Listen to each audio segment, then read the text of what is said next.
आज की वीडियो में मैं आपको बताऊंगा कि हम अपने पशु की डीवार्मिंग कैसे करें। डीवार्मिंग जो होती है वो करनी बहुत ज़्यादा ज़रूरी होती है। अगर हम डीवार्मिंग नहीं करेंगे अपने पशु की तो उससे हमें लॉस उठाना पड़ेगा, क्योंकि उससे होगा क्या कि उससे मिल्क प्रोडक्शन है जो हमारी वो कम हो जाएगी। हमारा जो पशु है वो स्वस्थ नहीं रहेगा, क्योंकि अगर डीवार्मिंग हम नहीं करते तो उससे पशु में बीमारी की दर बढ़ जाती है और पशु कमज़ोर हो जाता है और उसका नमे दूध या प्रेगनेंसी में भी दिक्कत आनी शुरू हो जाती है। साल दर साल वो प्रेगनेंसी में आने में समय लेने लग जाता है, जिससे हमें बहुत ज़्यादा लॉस होता है। हम इस लॉस से बचने के लिए हमें ये डीवर्मिंग करनी ज़रूरी है। डीवर्मिंग करते समय हमें कुछ बातों का ध्यान रखना चाहिए। अगर हम वो बातें का ध्यान नहीं रख रहे हैं, तभी तो हमें एक बात को बार-बार बताना पड़ रहा है कि डीवर्मिंग कैसे करें। क्योंकि हम थोड़ी-सी गलती कर रहे हैं। उस गलती को हमें सुधारना है। अगर वो गलती को हम सुधार लेंगे, तो आगे से हमारे पशुओं में ये दिक्कत नहीं आएगी। क्योंकि हम जो ये डीवर्मिंग का होता है, ये रिसाइकल चलता है। साइकिल चलता है अंदर से, क्योंकि पशु जो भी खाता है पेट में जाता है, पेट से बाहर निकलता है। ऐसे होता क्या है कि पशु जो वर्म होते हैं, वो पेट में अंडे देते हैं। ठोस के ज़रिए या उसके गोबर के ज़रिए वो बाहर निकलते हैं और वो हमारे हरे चारे के थ्रू, क्योंकि हम हरा चारा जो रूढ़ी खाद होती है, वो उससे हम अपने खेत में डालते हैं। उससे होता क्या है, वो हमारे हरे चारे के थ्रू हमारे पशु में आते हैं और पशु के फिर पेट में चले जाते हैं, जिससे वो रिसाइकल चलता रहता है। पेट में पशु ने निगल लिया और पेट में गए, उसने अपना टाइम पीरियड पूरा किया, अंडे दिए, बाहर आ गए। ऐसे साइकिल चलता रहता है। हमें उसे तोड़ना होता है। अगर हम उसे तोड़ देंगे तो उससे हमारे पशु को बहुत ज़्यादा फ़ायदा होगा। पशु स्वस्थ भी रहेंगे और बीमारी भी कम लगेगी। और बड़े पशुओं में इसकी मौत दर तो कम है, क्योंकि डिवर्मिंग ना करने से पशु की मौत दर बहुत ज़्यादा कम है। अगर ये दर हम कचड़ों और बछड़ों में देखें, तो उस वो दर बहुत ज़्यादा है। अगर हम अपने बच्चे की डिवर्मिंग नहीं करेंगे, तो उनकी मौत तो निश्चित है। क्योंकि डीवर्मिंग जो वर्म होते हैं, क्योंकि दूध में वर्म बहुत जल्दी बन जाते हैं। वर्म जो होते हैं वो बच्चे का जो लिवर होता है उसे डैमेज कर देते हैं, जिससे कट्टू और बछड़ू की मौत हो जाती है। हम जब हमारा पशु प्रेगनेंसी में हो, गाभिन हो, तो उसे भी हमें डीवर्मिंग करनी चाहिए। क्योंकि उससे डीवर्मिंग करने से पशु तो बचेगा ही बचेगा, उसका बच्चे को भी फ़ायदा होगा, दोनों को ही फ़ायदा होगा।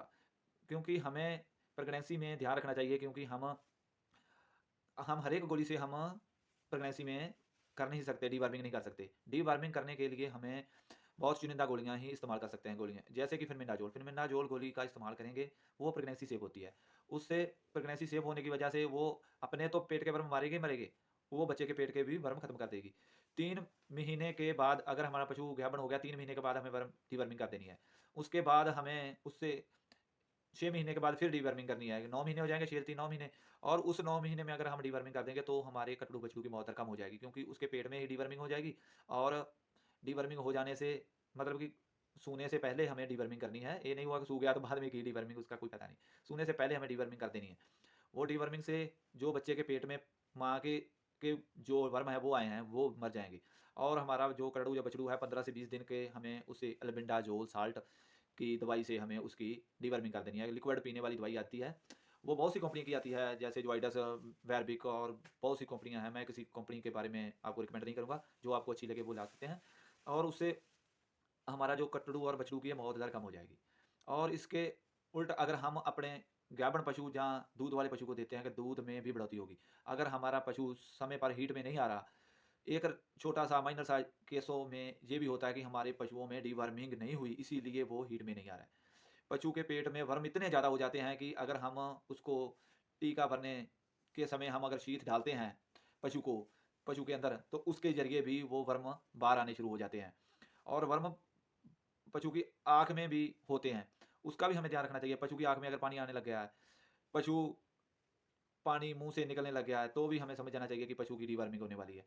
पशु की डीवर्मिंग का समय हमें लिख लेना चाहिए। अगर लिख नहीं सकते, तो जैसे सियाल और गर्मी, सर्दी और गर्मी आती रहती है, हमें मालूम है कि अब हम जो कणक की फसल काट रहे हैं, हम धान को काट रहे हैं, इसके हिसाब से भी हम चल सकते हैं।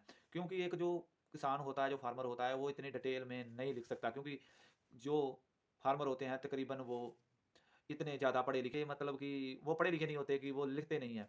इसीलिए तो वो इतना घाटे के सौदे को भी कर रहे हैं। इसीलिए हम आपको बता रहे हैं कि इस डेयरी के धंधे को हम लाभ में कैसे लेके आएँ। और आपको डॉक्टर की भी ज़रूरत नहीं पड़ेगी। अगर हम किसी डॉक्टर को अगर लेके जाते हैं, 4-500 रुपया खर्चा डॉक्टर ले जाता है। इसीलिए हम डॉक्टर की ज़रूरत को ही खत्म कर देंगे, क्यों किसी भी फार्मर को डॉक्टर की ज़रूरत ही ना पड़े। वो अपने आप से ही अपने पशु का इलाज कर ले। आगे की वीडियो में मैं आपको स्टेप बाय स्टेप बताऊँगा कैसे हमें पशु को गर्मी में रखना चाहिए, टेम्परेचर कैसे कंट्रोल करना है, पशु को कौन-सा पाउडर या मिनरल मिक्सचर देना चाहिए। उसका अडर बनाने के लिए हमें कौन-सी दवाई देनी चाहिए, ये मैं आगे वाली वीडियो में आपको बताता रहूँगा। समय-समय पर आपको बताता रहूँगा कि हमें कौन-कौन सी बातों का ध्यान रखना चाहिए। क्योंकि डीवर्मिंग के बारे में आप बात कर रहे हैं, तो डीवर्मिंग के बारे में मैं आपको 2-3 इमेजेस भी आपके साथ शेयर करूँगा कि जिसमें बहुत सी कंपनी की अल्बेंडाजोल गोली भी आती है, फेनबिंडाजोल भी बहुत सारी कंपनी की आती है। हर एक पशु के वेट के हिसाब से वो गोली देनी चाहिए, क्योंकि पशु का वेट कम ज़्यादा होता रहता है। मैं ऐसे रिकमेंड कर दूँ, आपको 1 गोली दो, 2 गोली दे दो, क्योंकि वज़न किसी पशु का 1 क्विंटल, 2 क्विंटल, 5-7 क्विंटल तक पशु का वज़न हो जाता है। इसी के हिसाब से मतलब कि आने की वजह से बजाय हम जिस मेडिकल से लेके आते हैं, उस मेडिकल स्टोर से भी पूछ सकते हैं। और उस पत्ते पर जहाँ ऊपर भी लिखा होता है, जो वो मेडिसिन होती है, उस पर लिखा होता है कि कितने वज़न के लिए कितनी गोली चाहिए। और हम छोटी-छोटी बातों का अगर ध्यान रखें, तो हम इस घाटे के सौदे को हम प्रॉफ़िट में लेके जा सकते हैं। प्रॉफ़िट में लेके जाने के लिए आप मेहनत करें और डट के मुकाबला करें इस छोटी-छोटी बीमारियों का। और इसी के साथ मैं आपसे आज्ञा लेना चाहूँगा। नमस्कार।